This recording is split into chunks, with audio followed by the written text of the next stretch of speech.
Bienvenue à Compte complet, notre balado hebdomadaire sur le monde du baseball à la maison en compagnie de Mark Griffin. On a de la visite pour commencer ce balado cette semaine. C'est le gérant des Capitales de Québec, Patrick Scalabrini, qui a pris le temps de s'entretenir avec nous de la saison qui vient.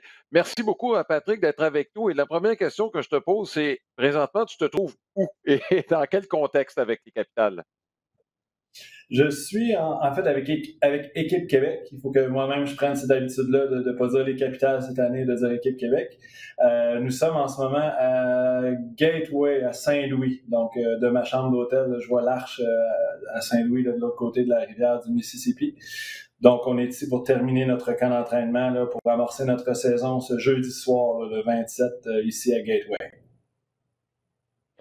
Bon, ben Patrick, évidemment, tu te retrouves dans une situation où tu étais en plein confinement au Québec, tu te retrouves aux États-Unis, juste au niveau personnel avant de rentrer dans le baseball. Comment tu te sens de revivre un peu là, avec parce qu'on semble voir qu'à Saint-Louis, ça semble être déconfiné, là. Oui, tout à fait. C'est très irréel, honnêtement. Là. Moi, j'ai quitté Québec où il y avait le couvre-feu à 8 heures depuis un bout. On était confinés pas mal dans nos familles et tout ça. Soudainement, je me retrouve ici. Lors des derniers jours, oui, on a été vaccinés, toute l'équipe et tout ça, puis on fait quand même attention. Là, c'est le mot d'ordre, mais on s'est retrouvé à aller voir un match des Cards la journée même que les Blues jouaient. Donc, il y avait de l'ambiance dans la ville. C'était fou. Les bars étaient pleins. C'est comme si, un petit peu comme si la COVID n'existait pas, là, soudainement. Fait que c'est un petit peu... encore une fois, on essaie de faire attention, mais c'est facile de l'oublier puis de recommencer à vivre rapidement puis de profiter du moment présent, la chose qu'on a quand même fait là, lors des derniers jours.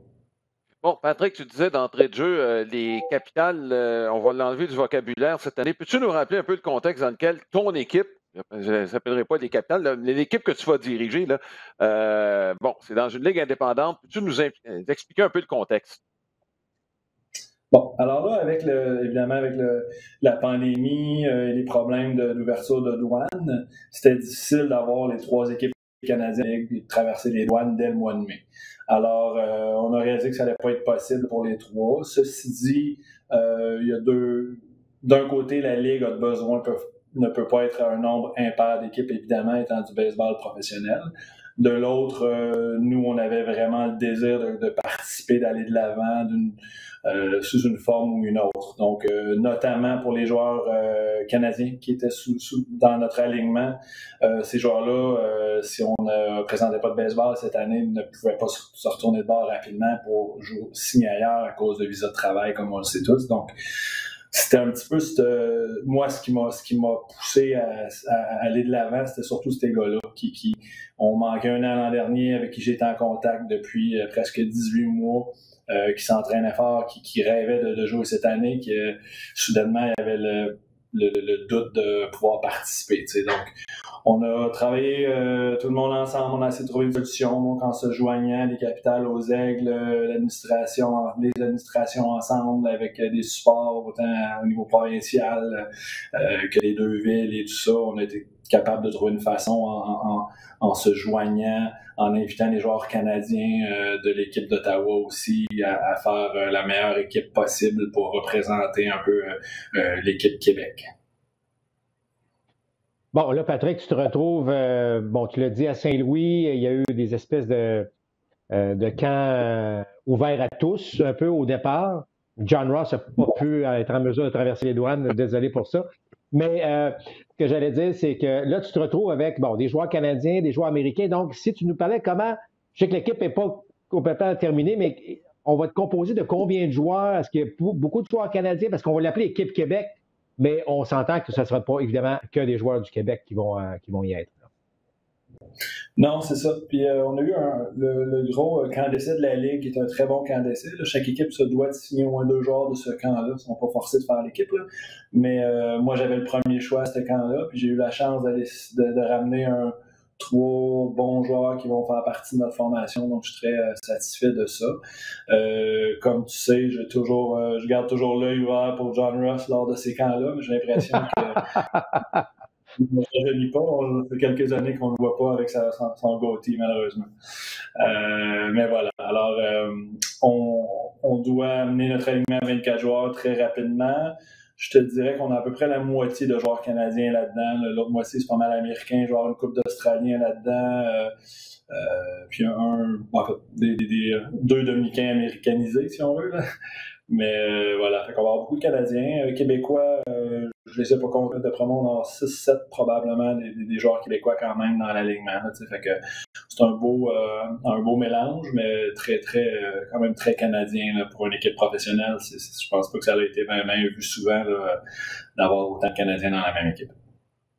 Patrick, il y a eu des changements majeurs dans le repêchage et dans le nombre d'équipes dans le baseball mineur. On se disait, quand c'est arrivé, il va y avoir un impact et les ligues indépendantes vont peut-être en profiter. Est-ce que tu as commencé à voir justement l'effet boule de neige de ces changements qui commencent cette année? Bien, c'est drôle, Alain, parce que j'avais le même... on a tous pensé la même chose. Ceci dit, j'ai l'impression qu'avec l'année manquée et le doute devant la deuxième année, il y a beaucoup de ces joueurs-là qui ont simplement pris leur retraite puis passé à autre chose. Donc, je m'attendais à ce qu'il y ait beaucoup plus de joueurs de disponibles, de haut niveau de disponibles. Il y en a beaucoup. Là. Puis je pense qu'effectivement, la Ligue, le niveau de jeu va être rehaussé. Ceci dit, j'ai été étonné par le nombre élevé de joueurs qui a simplement décidé de passer à autre chose après un an et demi à pas jouer. Fait que on en est là. Le repêchage, c'est autre chose. J'ai hâte de voir parce que traditionnellement, pour moi, à tout le moins, c'est très difficile de recruter au niveau collégial américain parce que ça représente beaucoup de coûts de personnes qui sont affiliés à nous pour aller recruter ces joueurs-là. Donc, on n'a pas nécessairement accès à ça, outre quelques contacts. Donc, ça, j'ai hâte de voir si les autres équipes vont se retrouver avec des joueurs de calibre recrues issus des niveaux universitaires de très haut niveau. Donc, sûrement, s'ils sont à quelque part, ces gars-là vont vouloir jouer. Mais c'est ça. Je ne sais pas. J'ai très hâte de voir le niveau du jeu. Encore une fois, nous, on est dans une nouvelle ligue. Je ne connais pas le calibre de la ligue Frontier du tout. Donc, j'aime bien ce que j'ai sous la main. En même temps, ça se peut qu'on ait une surprise en amorçant la saison. Là. Mais on entre là-dedans avec excitation et quand même avec un beau niveau de confiance. Justement, Patrick, tu parlais du calibre de jeu. Les plus grandes différences, parce que les Capitals, on les a connus depuis longtemps, beaucoup de succès, mais il y a des règlements. Là, je parle au niveau de l'âge des joueurs et tout ça, qui sont bien différents dans la nouvelle ligue. Alors, si tu pouvais juste nous éclairer, quelles sont les plus grandes différences entre la Ligue Can-Am et la nouvelle ligue là, dans laquelle l'équipe Québec là, va évoluer? Ouais. Bien, fondamentalement, ça se ressemble beaucoup. C'est juste au niveau du nombre de joueurs d'expérience versus recrues qu'il y a une petite différence. Très rapidement, la Ligue Frontier, on a droit à 24 joueurs dans ton alignement. 10 de ces joueurs-là se doivent d'avoir le statut de recrue. Donc, ça veut dire 1 an ou 1 an et demi ou moins d'expérience professionnelle. Tu as le droit d'avoir jusqu'à 10 joueurs d'expérience professionnelle, incluant des vétérans. Un vétéran, c'est un gars de 29 ans ou plus, peu importe le nombre d'années professionnelles. Mais un joueur d'expérience professionnelle, c'est 3, 4 ans ou plus, dépendamment du nombre de manches et tout ça. Fait qu'en gros, c'est juste ça. C'est 10 recrues minimum, maximum 10 joueurs d'expérience. Puis entre les deux, tu as un 4 joueurs là, qui peut être soit un recrue ou une expérience 1 qui appelle, là, qui est genre de 2 ans professionnel. Patrick, est-ce que vous êtes chapeauté par le baseball majeur? Il y a quelques ligues indépendantes qui le sont. Est-ce que vous faites partie de ce groupe-là? Oui, tout à fait. C'est la première année cette année là, avec, effectivement, comme on le mentionnait tout à l'heure, là, avec toutes les équipes qui ont été laissées aller, libérées par le baseball professionnel affilié. Soudainement, nous, on est en partenariat avec les ligues majeures. C'est encore un petit peu abstrait à savoir qu'est-ce que ça veut dire réellement. Mais il y a un lien, il y a beaucoup de signatures. La chose qu'il nous avait dit, c'est qu'il allait probablement faire faciliter grandement les transferts de joueurs entre les deux, ce qui peut être vu négativement peut-être pour les amateurs d'équipe Québec, mettons, parce qu'on va perdre des joueurs de haut niveau.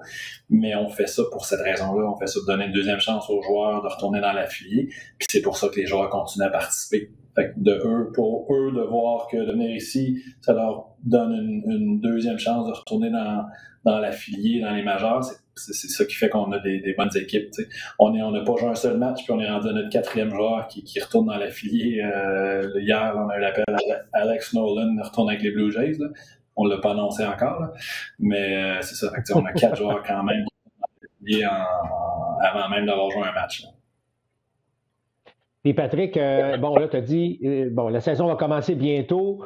On ne sait pas si cette équipe Québec-là va pouvoir jouer au Québec, justement, mais là, on commence l'année de quelle façon? On va jouer combien de matchs aux États-Unis avant peut-être de penser à avoir ce plan B d'aller jouer au Canada? Sinon, est-ce qu'il y a un autre plan qui fait en sorte que vous allez jouer toute la saison aux États-Unis? Comment ça va fonctionner, là?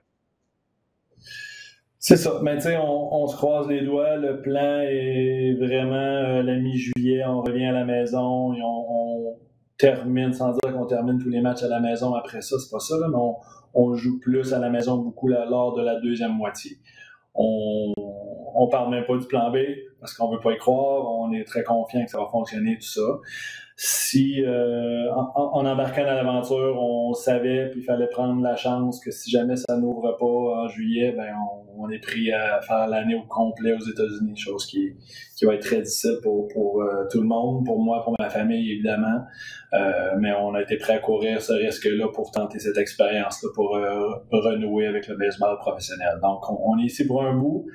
La première partie est quand même cool parce que on a tous hâte de jouer, on fait le tour des villes, on va tous visiter les 13 autres villes de la Ligue avant de finir un petit peu plus dans le coin de New York, là, des anciennes équipes de la Can-Am, puis en espérant qu'au mois de juillet, comme on l'a mentionné, on va pouvoir aller célébrer à la maison devant nos partisans puis nos familles. Oui. Marc, je ne sais pas si tu as une question à poser par rapport à la saison qui vient pour les capitales, je vais dire, l'équipe Québec. Là. En ce qui me concerne, dans le fond, j'ai 2 questions et une question et une sous-question, Patrick. Est-ce que vous faites partie des ligues qui vont faire des expériences cette année? Ça, c'est la première question. Je ne suis pas vraiment prêt à en parler encore, mais OK. Non, effectivement, on va faire la manche supplémentaire, là, règlement international. Donc là, dès la 10e manche, on commence avec un coureur au 2e but. Ça, c'est tel que tel. On le faisait dans la Can-Am avant. Maintenant, la 11e manche va officiellement utiliser un concours de circuit pour décider du gagnant de ce jour-là. Les opinions sont partagées à ce niveau-là. Les équipes, les ligues qui l'ont tenté l'an dernier, parce que l'an dernier, pendant la COVID, il s'est battu quelques ligues là, aux États-Unis, là, souvent à 4 équipes, simplement pour avoir un peu de baseball puis pour aller de l'avant. Puis ont, pour la plupart, tenté leur chance avec ça, un concours de circuit. Puis apparemment, la réponse des amateurs était très, très positive. Ils ont adoré le spectacle et tout ça, et certains de nos propriétaires, sans demander l'avis des hommes de baseball, là, mais ont décidé d'aller de l'avant avec ça pour le spectacle. Puis tu sais, moi, à la base, je suis un fan de baseball, puis tu sais, on fait ça, dans le fond, c'est de l'entertainment, puis on fait ça pour faire triper les gens, puis pour que les gens veulent venir. Fait que le côté baseball puriste en moi, ça me déplaît beaucoup parce qu'il y a une chance qu'on fasse ou fasse pas les séries à cause qu'un de nos frappeurs frappe beaucoup de circuits à 5 heures lors de l'entraînement. Mais en même temps, en bout de ligne, the bigger picture, si les partisans apprécient le spectacle grandement, ça va être la réalité. Oui. Marc, si tu me permets, la question que je voulais poser à Patrick, c'était, dans le fond, bon, il y a plusieurs tentatives d'essais. Tu vois où le baseball s'en va aujourd'hui, puis là, je parle à quelqu'un qui est dans le professionnel depuis plusieurs années. Qu'est-ce qui. Il y a des choses qui vont changer dans le baseball, mais est-ce qu'il y a des trucs dans ce qui se joue aujourd'hui qui te déplaisent et qu'il faudrait peut-être régler? Il y en a plusieurs qui s'entendent. On a du baseball de bonne qualité, tout ça, mais est-ce qu'il y a des choses. Quelle serait l'urgence, dans le fond, d'agir dans un certain point qui te dérange dans le baseball d'aujourd'hui? C'est une bonne question. Écoute, je le mentionnais tantôt, je suis un peu un puriste aussi, dans le sens où j'aime le fait que le baseball, tu peux prendre ton temps, puis tu peux faire les choses, puis étudier la situation. Pour moi, c'est d'aller regarder un match avec ton père, puis prendre le temps de jaser entre les manches, puis de te faire expliquer quelque chose. Fait que, il y a le fait que oui, ils sont trop longs les matchs et tout ça. J'aime certains ajustements qu'on essaie de faire avec peut-être le shift, puis mettre certains freins à ça pour que ça reste plus proche de ce que c'était. Je suis tout à fait contre le reculer le monticule, par exemple, ou ces petites choses-là. Mais je pense qu'on pourrait simplement, par bloquer un petit peu le shift ou... c'est ça, des petites choses comme ça. Il n'y a rien en gros qui me dérange énormément. Comme cette année, là, on va faire, nous, comme dans le A ou dans le fort, là, dans les mineurs, ils font quelques ajustements sur certaines choses. Des petites choses comme chaque lanceur se doit d'affronter au moins 3 frappeurs, par exemple, ce qui va peut-être accélérer le tout, qui va enlever certaines spécialités. Fait que, juste des petites choses comme ça, puis je pense qu'on est dans la bonne voie. C'est pas parfait, mais non, je te dirais que j'aime toujours mon sport, j'aime où on s'en va avec ça. Il y a des petits ajustements qui se doivent d'être faits, puis je pense qu'il y a beaucoup de bons penseurs qui sont là-dessus. Hey Patrick, en fait, Alain m'ouvre la porte un petit peu pour le sujet. Les lanceurs qui dominent depuis le début de la saison sur les frappeurs, est-ce que tu as une explication? Évidemment, c'est sûr que le fameux launch angle, on en parle souvent. Est-ce que tu as senti aussi que l'approche des frappeurs est différente? Qu'est-ce que tu penses qui est la raison principale du fait que là, présentement, les lanceurs, surtout en 2021, là, semblent dominer les frappeurs? Ben, je pense qu'il y a un paquet de facteurs. Le premier qui me vient en tête, c'est juste comment les lanceurs sont devenus bons et pourquoi ils sont devenus bons.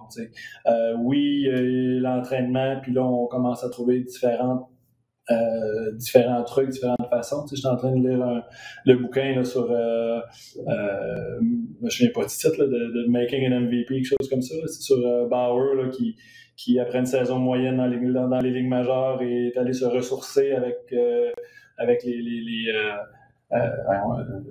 pas les stats avancées, là, mais tous les outils qu'ils utilisent aujourd'hui là, pour trouver des rotations, puis tout ça.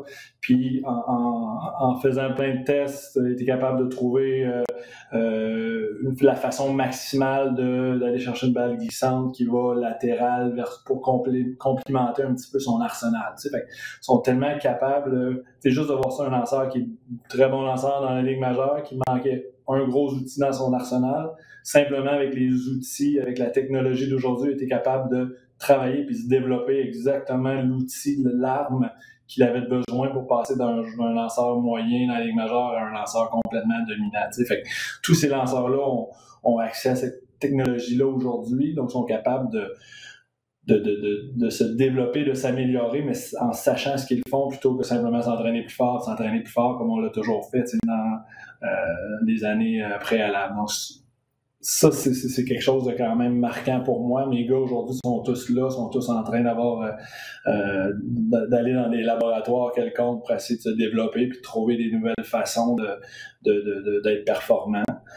Jumelé à ça, c'est comme Marc le mentionnait, mettons les launch angles, ça veut dire ce que ça veut dire, les launch angles. On veut frapper des circuits, puis les philosophies changent, les retraits sur 3 prises sont moins importants pour les organisations. Pour un joueur, l'argent parle aussi, hein? Donc c'est des circuits qui payent, les agents libres signent s'ils frappent des coups de circuit, alors le small ball n'est pas payant, d'avancer un coureur, ça paraît pas dans tes chiffres, donc c'est un paquet de choses qui fait qu'en bout de ligne, on se retrouve avec les moyennes au bâton, les points sont à la baisse parce que les lanceurs sont meilleurs, parce que les frappeurs sont un peu plus, sans dire qui pensent à leur carrière, mais qu'on essaie de frapper des circuits seulement et le reste importe moins. Donc je pense pas qu'il y en a une réponse. Je pense que c'est un paquet d'affaires qui fait qu'on est rendu là aujourd'hui avec un baseball un petit peu différent.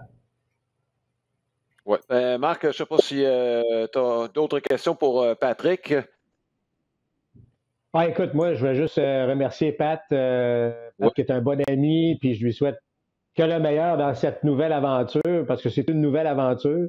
On va vous suivre, Patrick. On vous souhaite que le meilleur et qu'on puisse aller vous voir jouer, soit à Québec, soit à Trois-Rivières durant l'été. Ça serait extraordinaire. Oui, et si je peux ajouter, Bon, Patrick, je souhaite juste que tes voltigeurs ne soient pas trop bons au départ, parce que j'ai l'impression que tu vas avoir un coup de téléphone des Mets de New York. Mais ce que je peux te dire, c'est oui, on va vous suivre et je compte bien sur la possibilité qu'on puisse se parler en cours de saison, préférablement de Québec. je l'espère. Moi, dit que ça serait le fun de vous voir avec plein de gens au Québec dans les estrades pour nous encourager. Merci pour votre temps, les messieurs. C'est toujours un plaisir. Merci beaucoup, Patrick Scalabrini, qui va Salut, donc Pat. diriger l'équipe Québec au cours de la prochaine saison dans la Ligue Frontier. C'est une année de transition compte tenu de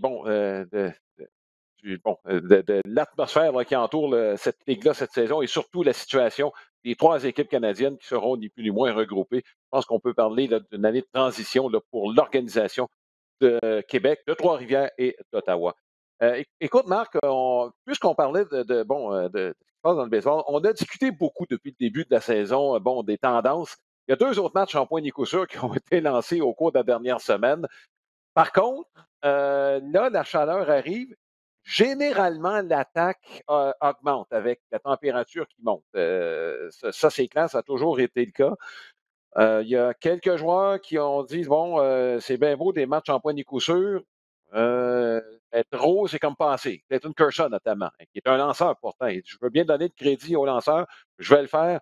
Et là, 6 en un mois et demi, je trouve qu'il y a peut-être quelque chose d'inquiétant. Je ne veux pas qu'on passe beaucoup de temps là-dessus. On a parlé des tendances, on vient d'en parler avec Patrick.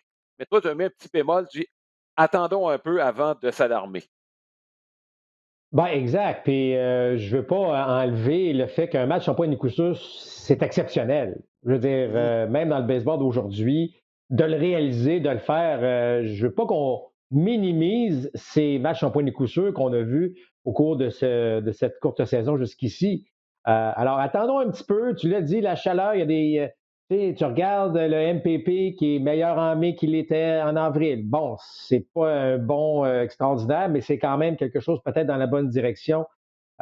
Donc, je pense que, parce qu'il y a, malgré les matchs un peu de coup sûr, Alain, il y a encore beaucoup de matchs à haut pointage aussi. Là. C'est pas que tous les matchs se terminent 2-1 à chaque soir. Donc, il y a des équipes qui débloquent un petit peu plus. Bon, il y a des joueurs blessés. Là, tu parlais des Mets, puis Mike Trout est blessé avec les Angels. Bon, c'est sûr, il y a aussi beaucoup de lanceurs qui sont blessés. Mais ce que je veux dire, c'est qu'attendons de voir. Est-ce qu'à la fin de la saison, il va en avoir eu 26 en match en point de coup sûr ou finalement, ça va se stabiliser et finalement, on va terminer à 8 ou 9. Donc, alors, moi, je pense que soyons un peu plus patients avant de voir ce qu'il y en est vraiment.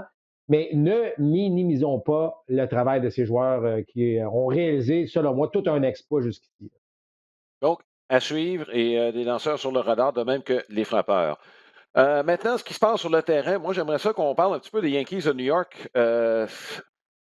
Les Yankees, je t'avouerai que quand ça va commencer à frapper un peu plus, il y a quelques joueurs dont la tenue est un peu en deçà des attentes. Je pense à Luke Voigt qui est revenu, qui n'a pas fait grand-chose depuis qu'il a repris sa place au premier but.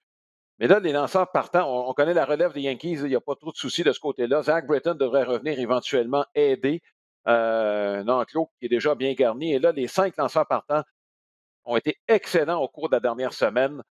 Et on n'aura pas besoin de frapper beaucoup plus pour que cette équipe-là s'empare du premier rang et y demeure. Je sais que les Rays ont eu une bonne semaine, sont sur une très, très bonne séquence. Ils vont probablement aller chercher de l'aide à un moment donné. Je vois difficilement comment les Yankees vont quand même laisser la place au premier rang. Je ne sais pas si c'est une lutte à deux que tu Ben, entrevois contre la tenue des Blue Jays, là, mais Ben, écoute, Alain, la semaine dernière, là, on se parlait, les Jays étaient à une victoire contre les Red Sox de prendre la tête de cette Mhm. division-là. Là, une semaine plus tard, les Jays ont perdu toute la semaine, puis là, on se retrouve à 4 matchs et demi, puis là, on se dit que c'est une course à 2 équipes. Moi, je ne suis pas là du tout. Moi, Mhm. les Yankees sont dans une très bonne séquence, mais honnêtement, Alain, tu ne peux pas maintenir un tel rythme au monticule pendant une longue période. Tu sais, à un moment donné, ça se peut pas. Ils sont tellement bons actuellement que tu dis sur le long terme, ça ne peut pas durer. Donc, est-ce qu'ils vont être capables de tenir le coup quand même un petit bout de temps encore puis le faire? Probablement. C'était la zone grise des Yankees. Est-ce que Kluber allait être aussi bon qu'avant? Il semble que oui, là, pour l'instant, mais après un début de saison là, tu vois qu'il a vraiment repris son rythme. Jameson Taillon, c'est encore un petit peu plus difficile, mais ça s'en vient. que je veux dire par là, c'est que là, les Yankees sont sur une bonne séquence. C'est correct. Les Rays sont sur une bonne séquence. Les Blue Jays un peu moins. Mais je crois encore que ça va être une course à 4 équipes parce que les Red Sox, même s'ils se font rattraper tranquillement, pas vite, ils vont pas mal, là. Ils continuent à bien frapper, ils continuent à bien lancer. Donc, moi, là, je prévois que ce soit une course au moins à 3, sinon à 4 équipes, encore un petit bout de temps.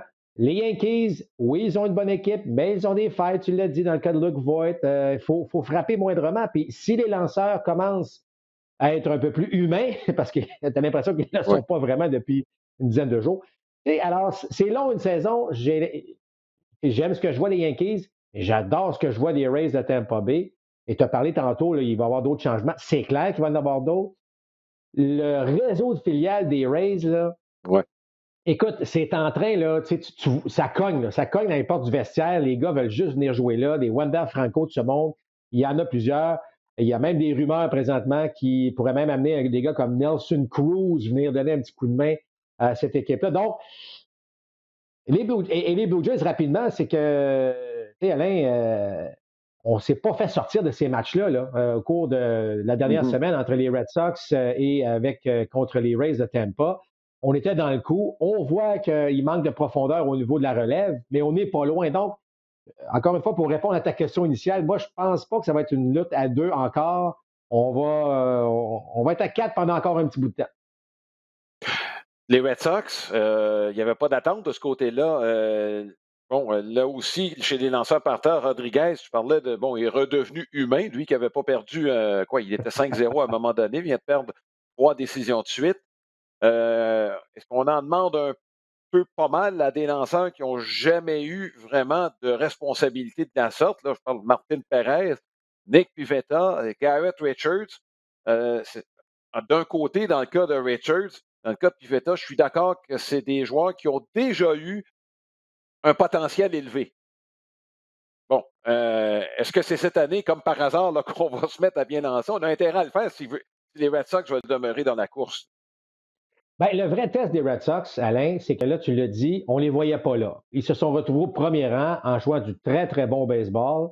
On frappe la balle. On a vu les statistiques, évidemment, au cours depuis le début de la saison. On frappe la balle. Et là, on a l'appui de nos lanceurs partants. Maintenant, après, justement, 25 de la saison, 40, 50 matchs, là, le défi change. Le défi, c'est plus de surprendre le baseball. Là, le défi, c'est de maintenir le rythme. Alors là, ça, c'est différent. Donc là, on s'attend, et les partisans des Red Sox s'attendent à ce qu'on joue, qu'on conserve ce niveau de jeu-là. Et c'est là le vrai test. C'est là, est-ce que le Pivetta, est-ce que le Richards, est-ce que le Perez va être en mesure, lui, de répondre à ces attentes-là qui n'étaient pas là en début de saison. Fait que c'est vraiment un jeu un peu plus mental, évidemment, mais je l'ai dit souvent, je suis un grand fan d'Alex Cora. Moi, si je pense qu'un gérant qui est capable de maintenir tout ça à flot, c'est bien lui. Alors, c'est pour ça que je ne vois pas les Red Sox nécessairement s'éliminer eux-mêmes de cette course en ce moment. Encore trop tôt. On verra. Comme je vous dis, ça change rapidement. Regardez la semaine des Jays, regardez la semaine des Rays. Alors, on a vraiment changé ça de côté complètement. Alors, ça peut aller assez vite. C'est pour ça que je pense qu'il faut prôner un peu de patience avec cette équipe-là. Bon, écoute, au cours de la dernière semaine, je veux parler de Jacob DeGrom, mais d'un cas particulier. Il a lancé dans les ligues mineures au cours de la dernière semaine. Visiblement, il était prêt à revenir. Là. Il a affronté 9 frappeurs, en a retiré 8 sur des prises dans la Ligue de la Floride. Il y en a qui n'ont pas aimé ça. Tu as joué dans les ligues mineures. Je ne sais pas si tu peux parler d'une expérience que tu as vécue avec un lanceur des ligues majeures là, qui était en réhabilitation, que tu as affronté. Ouais. Euh, Ah oui. on prend ça comment? Et puis, tu peux nous parler justement de danseurs que tu peux avoir affrontés. Là. Ben, écoute, Alain, j'ai vécu les deux. J'ai vécu le fait que j'ai affronté, par exemple, Bill Gullickson, qui était venu réhabiliter. Il était avec les Tigers à l'époque, avait été blessé. Ça donne que moi, je jouais pour, je me souviens plus si c'était avec les Dodgers ou les Expos, mais on se retrouve à Lakeland. Je pense que j'étais avec les Expos. On se retrouve à Lakeland et puis c'est Bill Gullickson qui commence le match. Et moi, écoute, on est tous excités, là. C'est les ligues mineures, on veut impressionner. Donc, qu'est-ce que tu veux faire? Tu veux frapper un coup sûr face à Bill Gullickson. D'ailleurs, ce que j'avais fait à ma première présence, alors j'étais fou comme tu comprends. Là. Alors, il y a ça. Et j'ai vécu l'autre côté lorsque j'étais avec les Dodgers.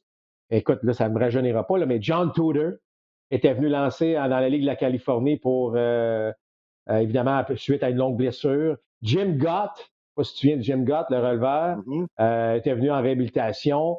Raymond Martinez, le frère de Pedro, était venu aussi. Donc, mais c'est tout. Moi, en tout cas, et c'était la même chose pour mes coéquipiers, c'était toujours enrichissant. Puis il y a eu des prestations dominantes. Là. John Tudor est arrivé, puis même si c'était pas un lanceur de puissance, le gaucher avec une glissante, il n'y a personne qui a touché à la balle, mais personne au côté qui s'était plaint de dire, ben voyons donc, il n'y a pas d'affaire là.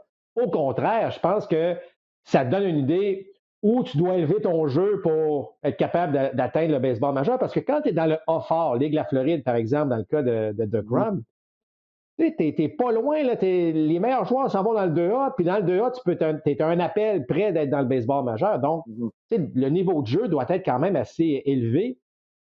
Alors, si tu es insulté du fait que tu affrontes un Jacob deGrom qui vient lancer 99 100 000 à l'heure et tu es retiré sur des prises, écoute, tu n'es pas à bonne place. Les ligues mineures sont là pour te développer. Puis, je te dirais, lorsque Tudor est arrivé, ben, c'est eux autres qui ont payé le lunch après le match. C'est eux autres qui ont dit hey, lâchez pas les gars, je vois les belles choses. Il y en a qui sont plus réservés, qui parlent un peu moins, mais il y en a qui partagent partagent de ce qu'ils ont vu, ce qu'ils ont fait. Donc, moi, je trouvais juste du positif là-dedans. Je trouvais ça très enrichissant de le voir. Évidemment, lorsque tu joues derrière un John Tudor, j'étais au chansante pour John Tudor. Ben, écoute, c'est sûr, je vais me défoncer puis je vais essayer de faire le catch qu'il a besoin pour s'en tirer. Et à l'inverse, ben, le défi d'affronter un gars établi du baseball majeur, je pense que c'est le même qu'il faut voir ça. Oui. Galaxon, est-ce qu'il avait encore. Il était en train de lancer sa balle courbe, Marc? Je sais que tu as déjà parlé de celle de Denis Martinez. Il y avait aussi un très bon changement de vitesse. Tu sais, Galaxon lançait beaucoup moins fort là, à cette époque-là. Oui. Mais oui, la balle à effet, la balle courbe fonctionnait très bien à ce moment-là. Puis tu sais, Galaxon, il a quand même un vétéran de plusieurs saisons, là, rendu à ce moment-là de sa carrière. Écoute, j'avais frappé un coup sûr, il avait fait un signe de la tête en voulant dire bravo. On avait un joueur qui avait frappé un solide double. Il avait fait la même chose, on va dire. Hey. Donc, tu vois, le gars était là pour les bonnes raisons. Il était là pour préparer son bras à revenir dans le baseball majeur, mais en même temps, ça avait aussi l'impact qu'il pouvait avoir sur les jeunes joueurs qui étaient là contre lui. Oui, et je ne sais pas si tu avais eu l'occasion de parler avec John Tudor, mais de mémoire, c'était un grand amateur de hockey. Je me demande même s'il n'avait pas joué lui-même à un moment donné. Je pense qu'il est originaire du nord-est américain. Là. Moi, j'en ai connu beaucoup de joueurs de baseball qui étaient des amateurs de hockey. Là. Bon, Mike Piazza, le premier, là, je me souviens toujours, je suis allé même voir un match. À l'époque, il n'y avait pas d'équipe à Phoenix, puis on est allé voir un match hors concours entre les Sabres et les Blackhawks de Chicago. Et Mike Piazza, qui est un grand fan des Flyers, moi, j'étais un fan des Nordiques. Transaction Lindros, tu comprends qu'on a déjà eu beaucoup de discussions de hockey. Mais oui, effectivement, il y a beaucoup de joueurs de baseball qui sont de bons amateurs de hockey aussi. Oui. Et juste peut-être rajouter une explication parce que la question qui est revenue, c'est pourquoi l'avoir fait lancer au niveau A et non pas au niveau 3A. C'est que, bon, en Floride, on pourrait dire la même chose en Arizona, mais là, le site d'entraînement des Mets est en Floride. C'est probablement là que DeGrom s'est retrouvé pour sa réhabilitation. Je pense que c'est une question pratico-pratique. C'est une question géographique, je te disais souvent, Alain, parce que moi, lorsque j'étais dans les Dodgers, je jouais à Bakersfield. On est en Californie. Fait que le gars peut prendre sa voiture, puis il s'en vient jouer un match ou deux, puis on n'a pas besoin de l'envoyer, prendre l'avion, aller à Albuquerque, qui eux étaient sur la route à ce moment-là, devaient aller un peu plus au nord. Alors, ça facilite.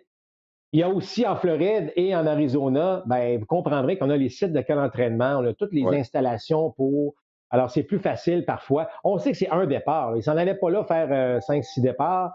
Alors, c'est pour ça que. Mais honnêtement, ceux qui se sont sentis insultés ou qui n'ont pas aimé, ils n'ont juste pas leur place dans le baseball, selon moi. Là. Bon, écoute, on a parlé de l'élan de Jeremy Mercedes avec 3 balles, aucune prise, alors qu'il y avait un joueur de position monticule dans un match qui était déjà décidé. Il y a eu un autre événement, ça a fait moins jaser, mais moi, bien franchement, je trouve que c'est le même débat. Cette semaine, il y a eu un autre joueur de position qui est venu, il y en a beaucoup cette année, contre les Braves d'Atlanta. Et là, Ronald Acuna s'est amené au bâton. Il a voulu frapper de la gauche. Et c'est Brian Snitker qui dit non, non, non, tu vas frapper de la droite. Bon, Snitker, visiblement, bon, pas qu'il se sentait insulté, mais sentait le besoin de protéger un peu l'intégrité du baseball. C'était bouilli pour les chocs tant qu'à moi. Bon, même Patrick Scalabrini, à qui on a jasé tantôt, bon, qui se définit un peu comme un puriste du baseball et à certains égards, je pense qu'on peut se qualifier comme tel. Mais là, il a aussi souligné que le baseball, c'est du divertissement. Et là, tu as l'occasion, dans un match qui est décidé, il n'y a plus d'enjeu, tu sais que les Braves vont gagner. Les joueurs sont en train de s'amuser et là, Acuna te propose d'y aller d'un petit spectacle. Marc, ce choc des générations m'embête sérieusement dans le baseball présentement. On est un peu à la croisée des chemins. Tu as raison, Alain, à ce niveau-là.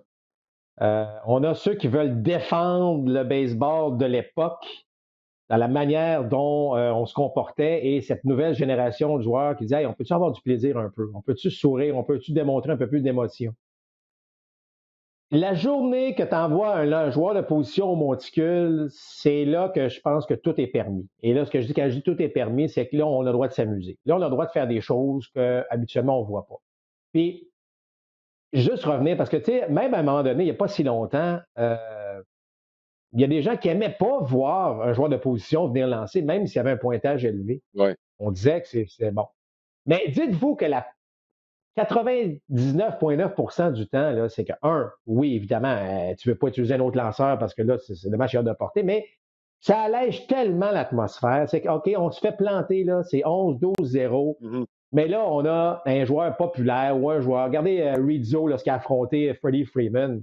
Et Rizzo, il l'a retiré sur des prises, puis Freeman, il est sorti du rectangle, le gros sourire, il disait la première fois que j'ai accepté un retrait sur des prises. Mais le baseball a besoin de ça, puis je te dis que les joueurs ont besoin de ça. Oui, c'est sérieux, puis oui, on veut gagner, puis oui. Mais tu devrais bien plus te préoccuper. Et là, je parle un peu comme au sujet de Tony La Russa vis-à-vis les Twins. Les Twins auraient bien dû se préoccuper davantage de perdre à nouveau, de tirer l'arrière par 11 points, que de se préoccuper du fait qu'un des joueurs des White Sox a frappé un circuit alors qu'il y avait un compte de 3 balles aucune prise. Je trouve qu'on n'a pas les priorités aux bonnes places à ce niveau-là. Mais je suis d'accord avec toi, Alain, on est dans une ère où les plus vieux ils ont un petit peu de misère à se positionner dans cette nouvelle ère baseball, mais regarde, Pascal Abrini, tu l'as dit tout à l'heure, il dit, regarde, moi, décider d'un coup de circuit là, ou d'un espèce de concours de coup de circuit, mais quelque part, c'est ce que les gens veulent. Est-ce qu'on l'accepte? Est-ce que le fameux 3 contre 3 au hockey, là, à un moment donné, après ça, la fusillade, au début, il y en a plusieurs qui disaient, mais là, la fusillade est devenue pratiquement un incontournable en saison régulière. Là, on ne parle pas des séries, mais donc, l'effet spectacle, il faut que ça vienne maintenant être pris sérieusement en considération lorsqu'on prend des décisions de la sorte. Alors, tout ça pour dire que si Acuna avait frappé de la gauche contre un joueur de position qui s'en vient lancer, honnêtement, il n'y aurait pas eu de problème. Si Acuna vient frapper un gaucher avec un releveur, alors qu'il y a peut-être 7-8 points d'écart, non.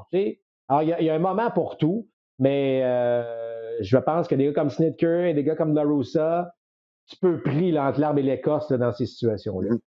Oui, mais je pense qu'il y a des façons de tempérer pour rendre ça excitant aussi. Là. Bon, mais je n'entrerai pas là-dedans, là, mais au baseball, je pense qu'il y a plusieurs possibilités avec lesquelles on peut divertir les gens, surtout au niveau mineur. Là.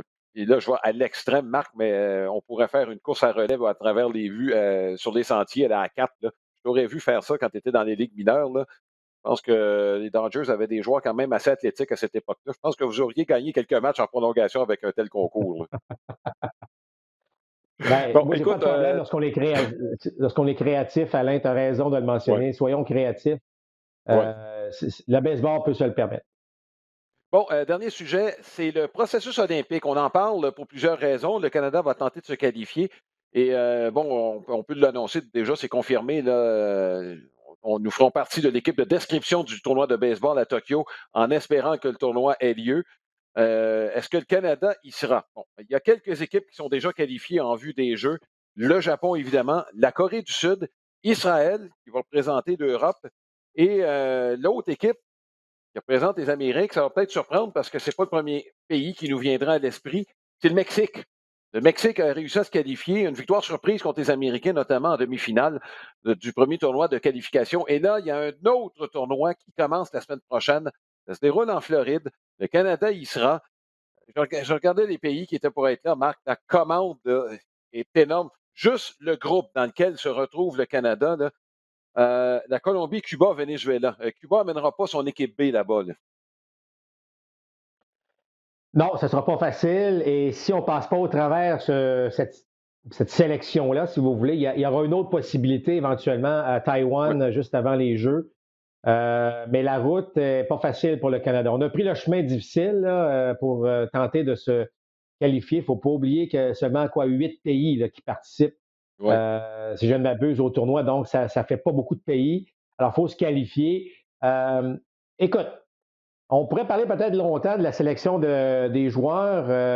On est bien Mhm. content de voir Jonathan Malo, Ozoué Pelé, entre autres, là, qui se retrouvent avec l'équipe canadienne. Mais bien honnêtement, Alain, je trouve que le Canada ou les gens qui sont derrière l'équipe canadienne, on a peur de faire appel à des jeunes, des gars de 20 ans, 21 ans, 22 ans qui ont un peu d'expérience. Parce que, bon, évidemment, les joueurs du baseball majeur, non. Il y a certaines organisations qui ne veulent pas laisser aller non plus leurs joueurs des équipes affiliées. Mais il y a quand même des joueurs, Patrick Scalabrini a parlé de 6 Québécois, possiblement avec son équipe. Il y a certainement une couple de ces gars-là qui aurait pu, selon moi, se tailler un poste avec l'équipe. Je comprends qu'ils ont moins d'expérience, mais ça reste d'excellents joueurs de baseball. J'ai rien contre Joe Malo, c'est un bon ami aux Zoé Pelé, mais c'est des gars qui n'ont pas joué au baseball de façon régulière et j'espère qu'ils vont être en mesure de prendre un rythme nécessaire puis de vivre cette expérience-là qui est tout à fait extraordinaire.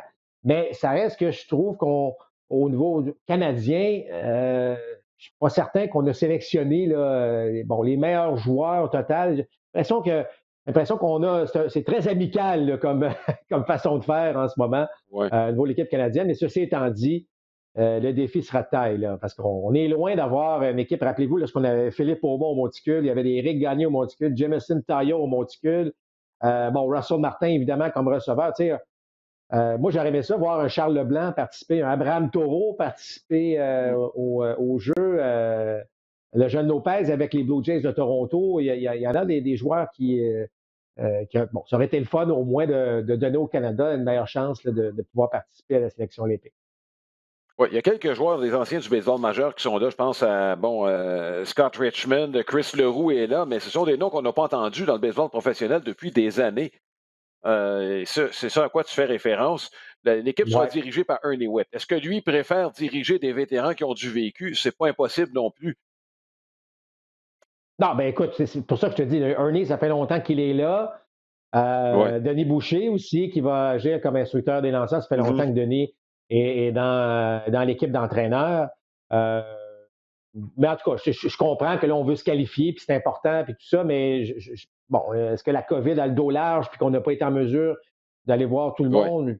Peut-être. Mais je veux juste dire qu'on aurait peut-être eu une belle occasion, si tu veux, de rajeunir ce groupe-là, puis peut-être repartir Oui. une nouvelle, tu sais, un nouveau groupe de joueurs là, qui pourraient éventuellement participer aux prochaines compétitions internationales.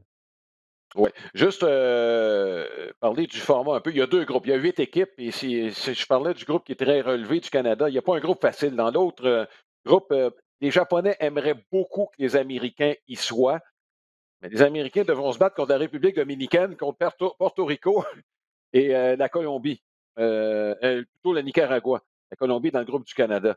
Et il faut absolument, on va jouer contre 3 équipes de sa section. Après ça, il y a un autre mini-tournoi. Il faut terminer premier pour se qualifier. Et pour participer à la prochaine sélection, il faut terminer deuxième ou troisième. Écoute, terminer troisième parmi les pays que je viens de nommer, Marc, ça va être extrêmement difficile pour l'équipe canadienne. Ben, c'est sûr. Et ça va se passer beaucoup au monticule. Est-ce qu'on est capable d'avoir des lanceurs qui vont tenir le coup? Parce qu'à quelque part, on va Ouais. finir par frapper, mais c'est vraiment au monticule que le défi sera énorme pour Mhm. l'équipe canadienne.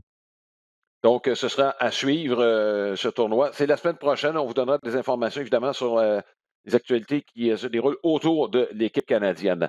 Mais voilà ce qui complète ce balado. Je vous donne rendez-vous. Notre prochain match, c'est mercredi. C'est une reprise d'une série mondiale qu'on vous a présentée il y a quelques années entre les Astros de Houston et les Dodgers de Los Angeles. Puis, est-ce que les Dodgers vont en avoir une sur le cœur?